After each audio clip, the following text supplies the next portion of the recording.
Olá, que a graça de Deus Pai, de nosso Senhor Jesus Cristo seja sobre sua vida, de sua família. Hoje nós vamos para a terceira parte de uma sequência de vídeos que fala sobre vida cristã na prática. E hoje nós vamos abordar muito o tema graça. Por quê? Porque a graça é um dos principais fundamentos para que possamos viver longe do engano e realmente representando a vida de Cristo nessa terra como nós devemos fazer. Deus nos capacita, as Escrituras declaram especificamente que nos foram confiados dons, a cada um segundo a sua própria capacidade. Cada um de nós temos, né, uma capacidade diferente em termos de chamado. Deus nos capacita de acordo com o nosso chamado. Nós todos não temos, né, um único chamado mesmo. Como diz a palavra de Deus, Jesus é o cabeça e nós fazemos parte do corpo de Cristo. E como um corpo tem vários membros, nós também somos um membro dentro deste corpo. E cada membro tem o seu significado e a sua função dentro do corpo. Da mesma forma, nós temos o nosso significado e a nossa função, o nosso chamado específico dentro do corpo. E Deus nos capacita de acordo com esse chamado. Nós temos, por exemplo, a parábola dos talentos. Ela mostra que cada servo tinha capacidade, né, diferentes.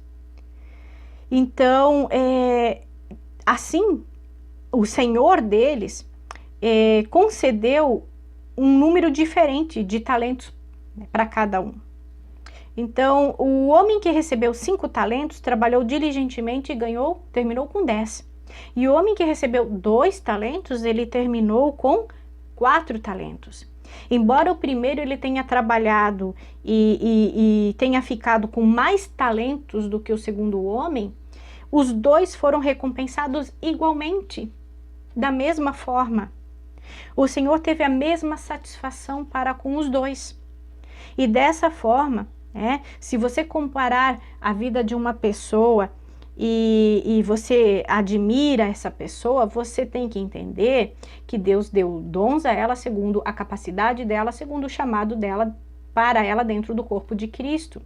E se talvez você não alcançou o que essa pessoa alcançou, é porque você tem um chamado diferente. E se você recebeu dons para o teu chamado e talvez você não está no nível daquela outra pessoa, você não pode olhar para ela com olhos de inveja. Mas você tem que entender que cada um de nós temos chamados diferentes e que cada um de nós vamos receber diferentes dons. E importa que com aquilo que a gente recebeu, a gente produza o máximo e o melhor de nós. Porque é essa a intenção do coração que Deus vai olhar e vai nos recompensar por ela.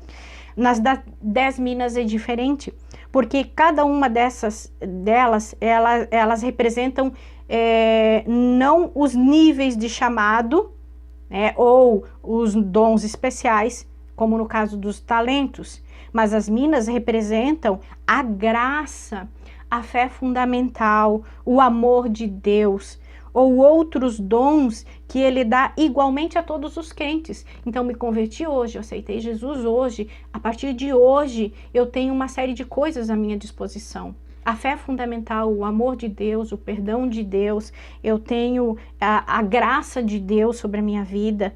Então, são coisas que Deus dá igualmente a todos nós. E nessa parábola, os servos foram recompensados de acordo com a multiplicação das minas. Quem produziu mais minas ganhou mais, quem produziu menos ganhou menos. Por quê? Porque todos receberam igualmente. Todos têm à disposição aquilo que Deus oferece a todos os cristãos, a todos os seus filhos. Agora, a forma como nós aproveitamos isso, usufruímos, usamos isso, é que vai determinar a nossa recompensa.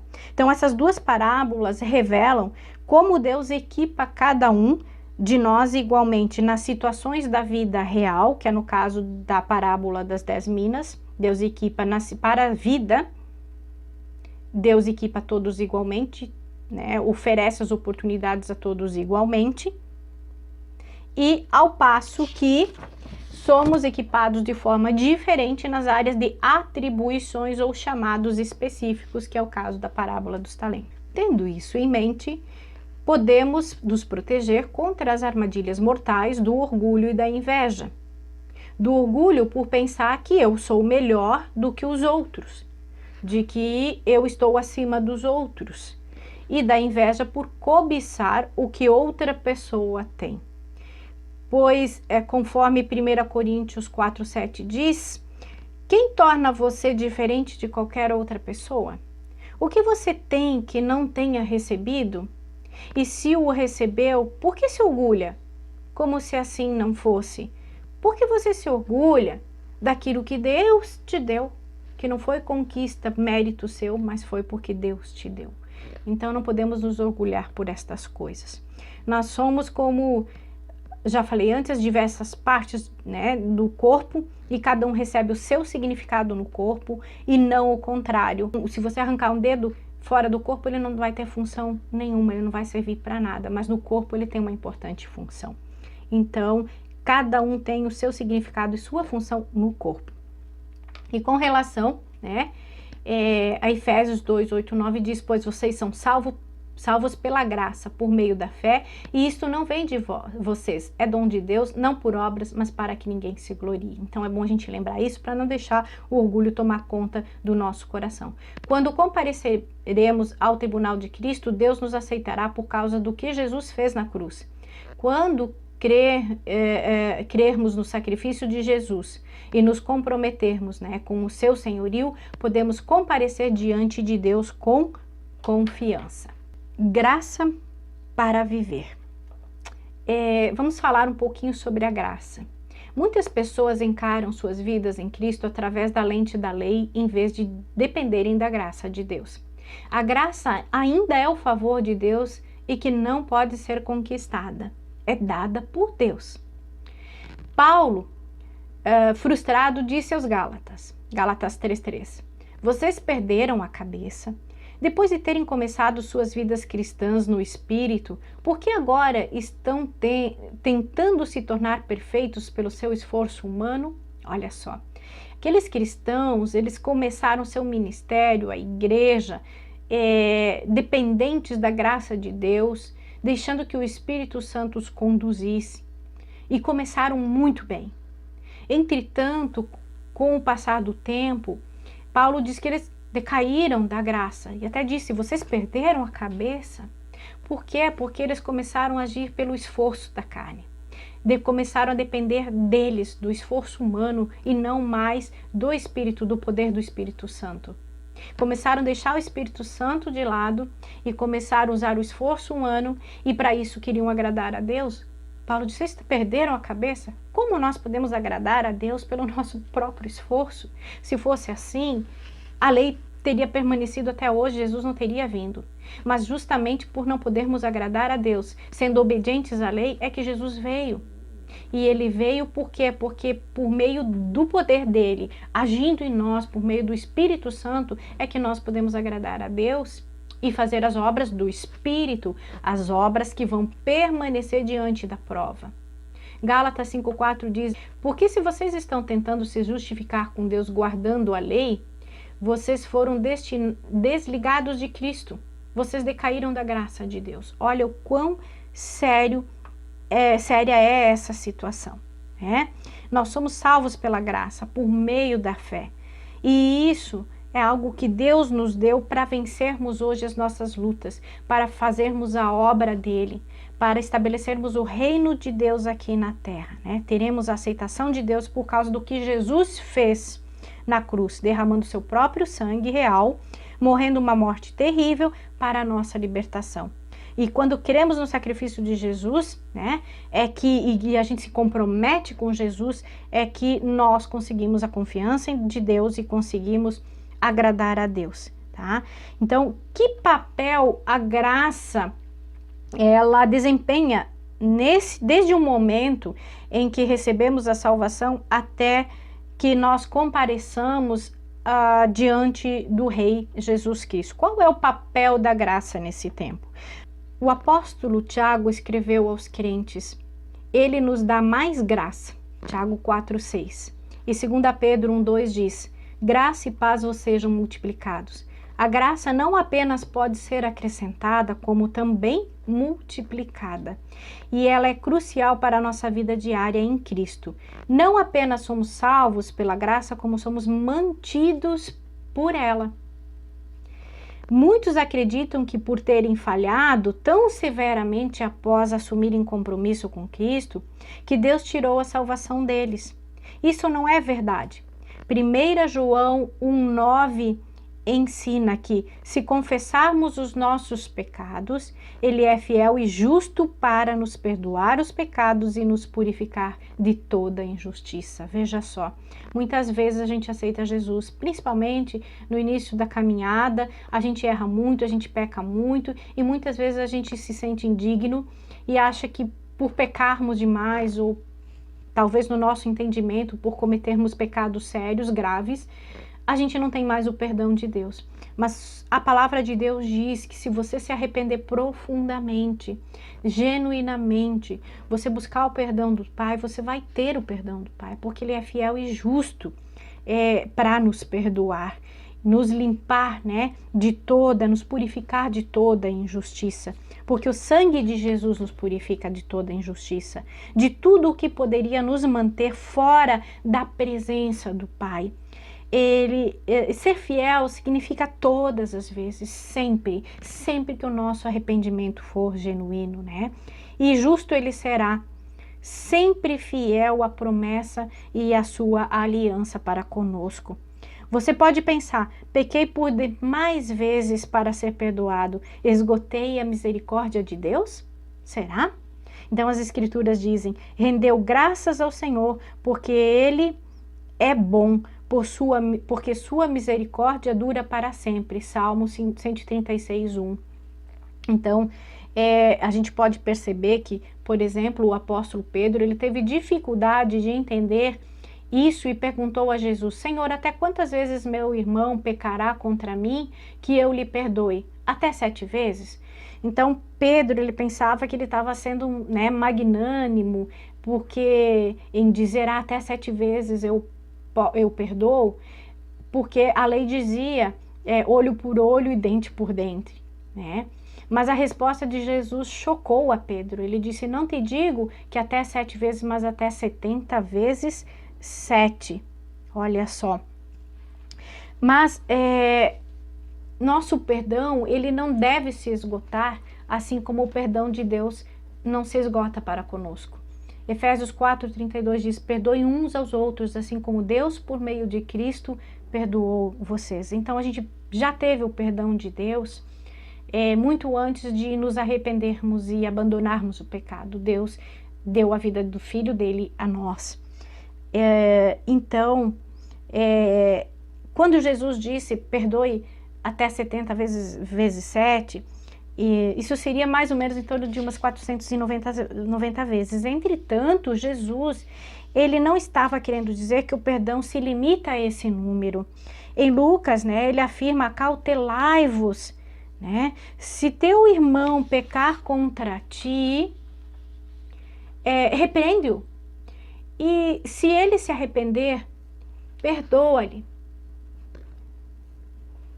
Se por 7 vezes no dia pecar contra ti, 7 vezes vier ter contigo, dizendo estou arrependido, perdoa-lhe. Então Jesus está transmitindo a ideia de que o nosso perdão não se deve esgotar. Isso descreve então, como a gente já falou antes, o perdão de Deus para conosco. E as ordens são: perdoem uns aos outros, assim como Deus perdoou, né? Nos perdoou por meio de Cristo. Então, se você sente que esgotou o perdão de Deus, você está dando ouvidos aos seus sentimentos ou mentiras e que não se alinham com a palavra de Deus. Por outro lado, e vejam como isso é importante, cuidado para não dizer em seu interior: sou salvo pela graça, então estou coberto, independentemente do meu estilo de vida. Vou esquecer o domínio próprio e viver para o prazer. Vamos parar com isso. Por quê? Porque nós estamos pisando num terreno perigoso, num terreno minado. E nós estamos enganados se pensarmos desta forma.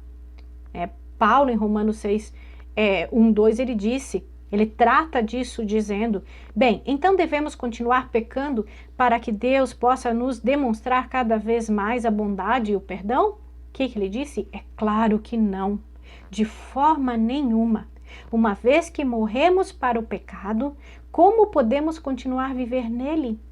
Como podemos viver no pecado se morremos para o pecado com Cristo na cruz do Calvário? E Deus nos deu esse poder, por quê?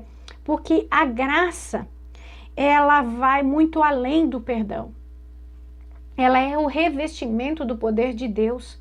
Somos revestidos para andar como Ele andou. Aquele que afirma que permanece nele, deve andar como Ele andou. 1 João 2,6. Então, a palavra grega para graça, usada com mais frequência no Novo Testamento, é charis, um favor feito sem expectativa de retorno.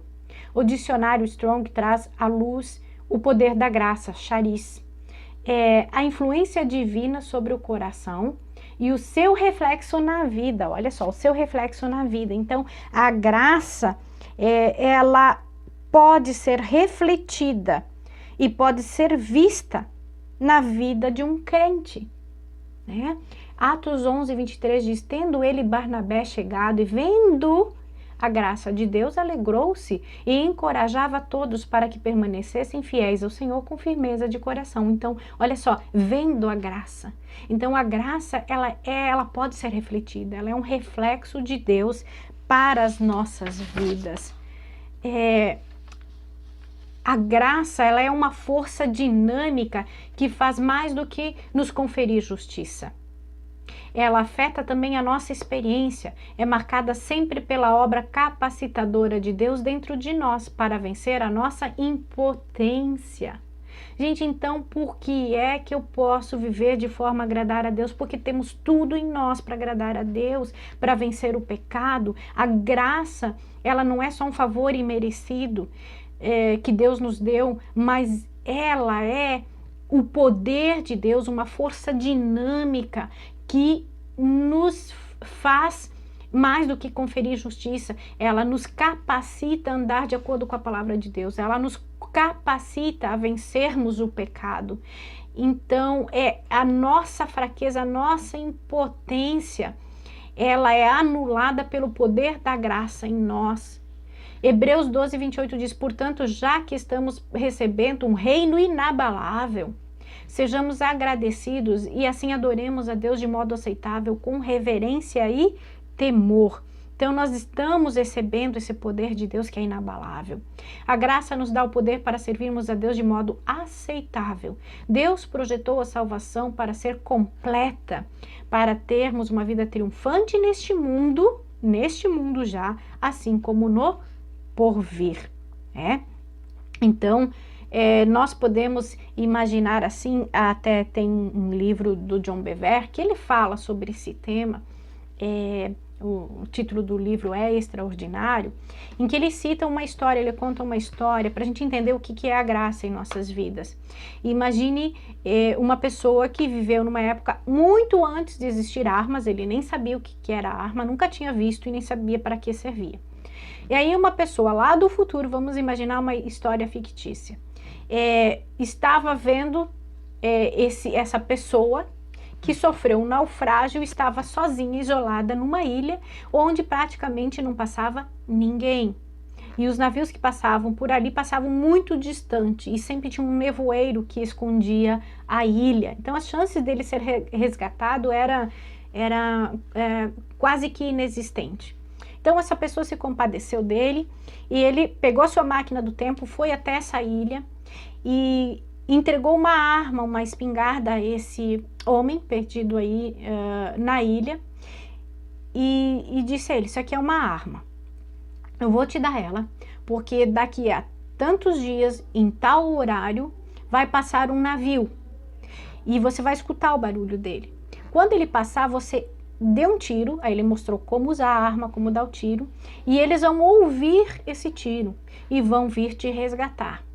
Mas enquanto você espera pelo resgate, essa arma vai te ajudar a viver aqui. Ele estava naquele momento vivendo, dormindo numa rocha muito alta, para se proteger dos animais selvagens que tinham aí por perto, mas ele estava exposto à chuva, ao vento, ao frio. Então ele disse assim: você terá essa arma vai te proteger dos animais selvagens, você vai poder caçar e comer com ela, você vai poder atirar nos cocos que estavam muito altos, fora do alcance dele, para derrubar e poder também ter eles como alimento, e você vai poder, porque tinha uma caverna, mas aquela caverna ele não podia utilizar, ele gostaria muito porque ele ficaria abrigado e protegido, mas ela era aberta e os animais poderiam entrar, e ele poderia então ser atacado à noite. Então você também vai poder se defender desses animais, você vai poder também, com a pele dos animais que você caçar, você vai poder fazer uma cobertura, algo para fechar a entrada da caverna. E então o que acontece? Essa história, o que ela nos diz? Hoje, quem é o homem do tempo, né, que veio até nós? É Jesus, ele veio até nós. Por quê? Porque o Pai, nessa história, ele diz: o meu Senhor me deu essa arma para trazer a você e me autorizou eu a vir. Então Jesus hoje, o Pai nos deu essa arma. Qual é a arma que Jesus nos traz hoje para esse tempo aqui? É a graça. Então a graça é a arma, é o poder que Jesus veio nos trazer quando ele esteve aqui e deixou para a gente usar e ser vitorioso por meio da graça, vencer o pecado, vencer as adversidades, usar esse poder a nosso favor para termos vitória e vivermos abundantemente nessa terra, até o dia do nosso resgate, ou seja, até o dia da vinda de Jesus, e sermos então levados para a glória com ele, né? Sejamos arrebatados então. E esse Senhor é o nosso Deus e Pai, o Senhor daquele mensageiro, daquele homem do tempo, é o nosso Deus e Pai que enviou Jesus até nós. Então, para a gente comparar que graça é muito mais do que perdão, é muito mais do que favor imerecido, ela é um poder para a gente vencer o mundo, né? Assim como Jesus, se a gente usar, ele já venceu. Então, a graça é esse poder disponível para a gente também passar por essa vida como Jesus passou, né? Então, por isso, né, sempre terei o cuidado, olha Pedro falando, de lembrar-lhes estas coisas, se bem que vocês já conhecem e estão bem firmados na verdade que receberam.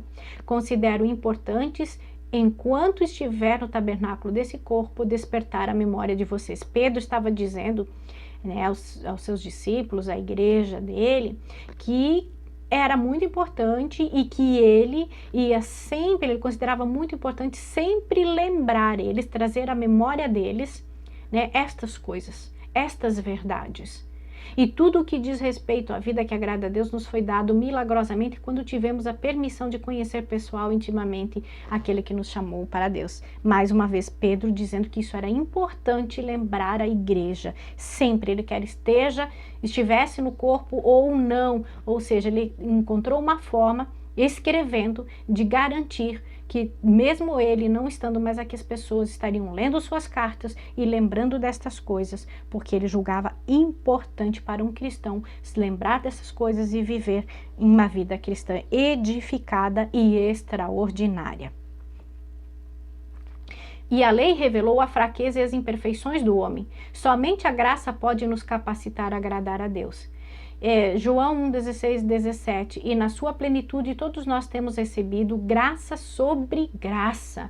Portanto, a lei foi dada por intermédio de Moisés, mas a graça e a verdade por meio de Jesus. Então, recebemos a plena natureza de Jesus Cristo e temos o seu caráter em nós. Somos filhos de Deus agora e não apenas no futuro. Ele vive através de nós. Como Gálatas 2:20, Paulo escreveu, já não sou eu quem vive, mas Cristo vive em mim. E Deus poderia ter apenas nos perdoado, só nos perdoado, mas Ele também nos tornou seus próprios filhos e ainda nos transmitiu sua natureza divina. Um favor imerecido como esse é extraordinário. João, ele liga o recebimento da plenitude de Deus com a graça. Mateus 5, ele diz assim, apresenta a verdade sob a graça que transmite poder. Viver pela graça não torna as expectativas de Deus a nosso respeito mais leves, porque a graça nos confere poder para combater o pecado. Então, gente, olha só, se a gente acha que viver debaixo da graça torna tudo mais fácil, mais leve, nós também estamos enganados. Vamos ver as comparações de Jesus. Para captarmos a magnitude da plena realidade da graça, vamos analisar as comparações que Jesus fez em Mateus 5, onde ele diz seguidamente, olha só, ouvimos que foi dito aos antigos. Ouvimos quando? A lei. Eu, porém, vos digo. Aí é a nova aliança, por meio de Cristo Jesus. Então, se a gente for comparar, Jesus, ele cita, ouvistes o que foi dito, eu, porém, vos digo. Então, vários versículos em que Jesus mostra, hoje, por meio da nova aliança, por meio da graça, como é viver. Antes, pela lei, e hoje, por meio da vinda de Cristo. Em Mateus 5, 21, 22, diz assim, vocês ouviram o que foi dito aos seus antepassados? Não matarás. E quem matar estará sujeito a julgamento. Isso era antes, isso era na lei. Mas eu digo a vocês, hoje, debaixo da graça, o que Jesus nos diz? Digo a vocês que qualquer que se irá contra o seu irmão estará sujeito a julgamento. Também qualquer que disser a seu irmão, racá, seja levado ao tribunal. E qualquer que disser louco, corre o risco de ir para o fogo do inferno. Ou seja, se você irá contra o seu irmão, você já é considerado um homicida. Na lei, o fato tinha que acontecer. Na graça, só você deixar o sentimento de ir entrar no teu coração, você já é considerado um homicida. Na lei, se a mulher ou o homem eram pegos em adultério, eram apedrejados até a morte. Hoje, na graça, será que é mais fácil? Não. Na graça, só o fato de você olhar para uma mulher, se olhar para um homem e desejá-lo, você já é um adúltero. Então, veja só, a graça, hoje, por termos a graça, por que é mais cobrado? Porque nós temos um poder que antes não tinha. Antes da vinda de Jesus não tínhamos o poder da graça, porque ela nos cobre e ela é uma influência divina para viver na verdade e agradar a Deus, ou seja, ela é um poder que Deus deu a nós hoje. As pessoas antes de Cristo, que viviam debaixo da lei, elas não tinham esse poder. Por isso, a lei ela era imperfeita, ela mostrava a nossa imperfeição, a nossa impotência de agradar a Deus, e as pessoas não tinham esse poder. Elas não tinham o Espírito Santo vivendo nelas e trazendo a natureza de Cristo nelas e esse poder que é a graça para vencer o pecado. Por isso, as pessoas, o fato tinha que acontecer para ter o julgamento. Hoje não. Hoje o Senhor nos dá poder para vencer o pecado. Então, se eu não uso esse poder, se eu não uso essa arma, não é porque eu desconheço, porque nós, enquanto cristãos, sabemos e conhecemos o poder da graça. Se eu não uso é porque é uma decisão minha. Então eu sofro prejuízo. E nós temos que estar cientes destas verdades.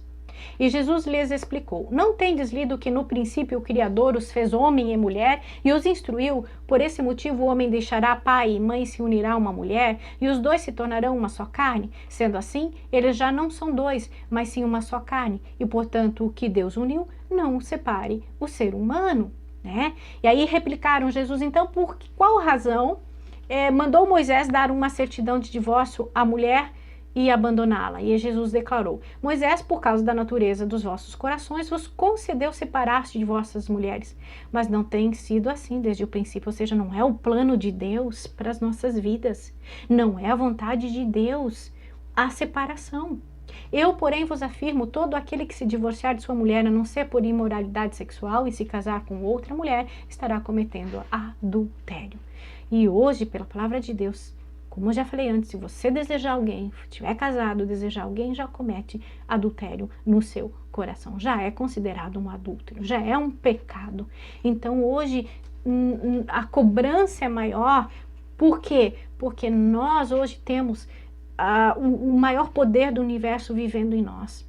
Nós temos Espírito Santo que é santo vivendo em nós, nos capacitando para viver uma vida cristã verdadeira. Porque a graça, ela não vem acompanhada da lei.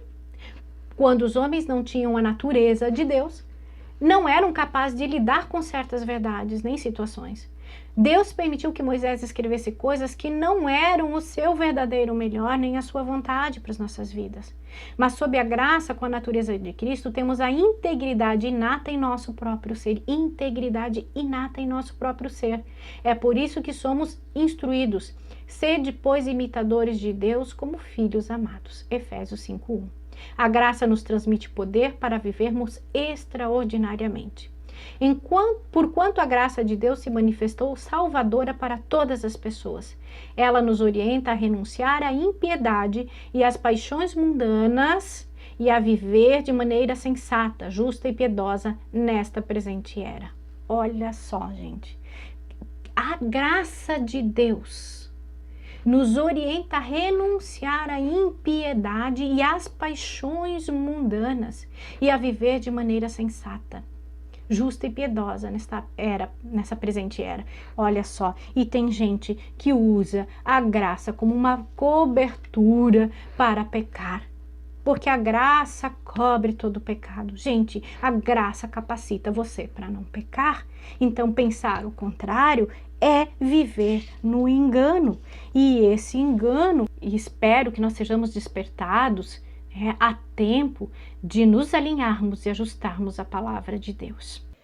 Uma pessoa que não vive em integridade está vivendo em oposição à natureza de Deus dentro dela. Nós devemos ter os nossos juramentos substituídos pela integridade. Conforme Mateus 5:33, 37 diz, a lei de Moisés, né, ela dizia assim: não quebre os vossos votos, vocês devem cumprir com o juramento que fizeram diante do Senhor. Entretanto, Jesus diz: eu vos digo, não jurem de modo algum, digam um simples sim ou não, e a palavra de vocês basta. Então, que o teu sim seja sim, que o teu não, não. Zele para que aquilo que você concordou ou você discordou seja mantido. A nossa integridade, a nossa palavra tem que ser firme. Assim estaremos agindo no nosso verdadeiro ser que foi criado por Deus após o novo nascimento e quando recebemos graça sobre graça. E isso inclui a natureza e as características do próprio Deus que estão em nós hoje. E a graça não apenas nos instrui, como também nos transmite poder para vivermos acima do nosso potencial humano, ou seja, vivermos extraordinariamente. Você, porém, fale o que está de acordo com a sã doutrina. Ensine os homens mais velhos a serem moderados, dignos de respeito, sensatos e sadios na fé e no amor e na perseverança. Então, nós precisamos ser retos, dignos, justos, né? E a gente poderia se perguntar assim, por que tantas pessoas cometem erros tão grotescos, pecados tão grotescos? Isso ele pode estar relacionado com as palavras que são semeadas na mente das pessoas hoje. Sabemos que as palavras são sementes e que cada semente produzirá segundo a sua natureza, sua própria natureza. O que é ensinado hoje? O que a gente está ouvindo hoje? Porque as ministrações são sementes que produzem segundo a sua espécie e que podem levar uma pessoa a andar na plenitude de Deus, da natureza de Deus, ou viver na fraqueza da sua carne. A autoridade da palavra de Deus, ela representa o poder de transformar a vida de uma pessoa. E esse poder, ele pode sim ser invalidado quando os ensinamentos são contrários à palavra de Deus. Por exemplo, quando dizemos às pessoas não somos diferentes dos pecadores, apenas somos perdoados, elas não terão a capacidade de andar no poder da natureza de Deus, que é o poder da graça, porque na verdade nós somos diferentes, nós temos a natureza de Deus, nós temos a graça, o poder para vencer o pecado. Então nós somos diferentes sim, porque somos filhos de Deus com a natureza de Deus vivendo em nós.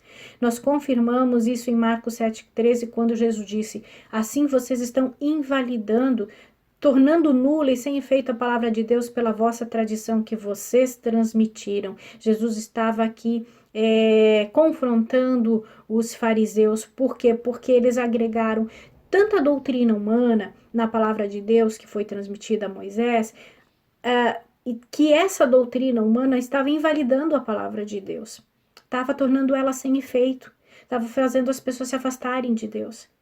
Então, os ensinamentos humanos, eles são contrários às escrituras e impedem o nosso progresso espiritual. E se você não sente uma conexão com Deus, um relacionamento íntimo, você não consegue sentir um amor por Ele que parece que precisa fluir de nós, que precisa, né, se expandir, se você não consegue sentir o mover de Deus, então pode ser que a autoridade da palavra de Deus esteja sendo invalidada em sua vida por sementes inspiradas por homens. O que você tem ouvido? Ao que você tem dado atenção? A autoridade da palavra de Deus, como a gente já disse, ela representa o poder de transformar a vida de uma pessoa. Então, se a verdadeira palavra de Deus está sendo semeada no teu coração, você está deixando essa semente germinar. O teu coração é um solo fértil para essa semente. Você não só está ouvindo, mas você está aplicando a palavra de Deus em sua vida. Ela é sim poderosa para transformar a sua vida. E a sua vida precisa ser transformada. Amém? Então, que o poder e a graça do Senhor esteja agindo sobre a sua vida, te dando capacidade de aplicar a palavra de Deus, de ter transformação, de viver melhor nessa terra, de ser sim um cristão genuíno, de viver uma vida cristã saudável, genuína, embasada na palavra de Deus, na vida de Cristo. Então, chegamos ao final deste vídeo. No próximo, a gente vai falar sobre novidade de vida. É uma continuação deste. Não percam, porque realmente os conhecimentos e as verdades aqui, como já falei antes, impactaram a minha vida e eu acredito que vai impactar a sua. Então, não perca essa oportunidade de conhecer. Talvez ouvir coisas que você não tenha ouvido ainda e que possam estar sendo uma palavra, uma semente, uma flecha de Deus no teu coração para te trazer mais perto dele. Amém? Então, graça e paz, que a paz do Senhor esteja sobre você, sobre a sua família, que Deus abençoe a sua semana, o seu trabalho, te dê direção e discernimento sobre todas as coisas, que o temor do Senhor seja no teu coração. Isso eu desejo e eu oro por você. Amém.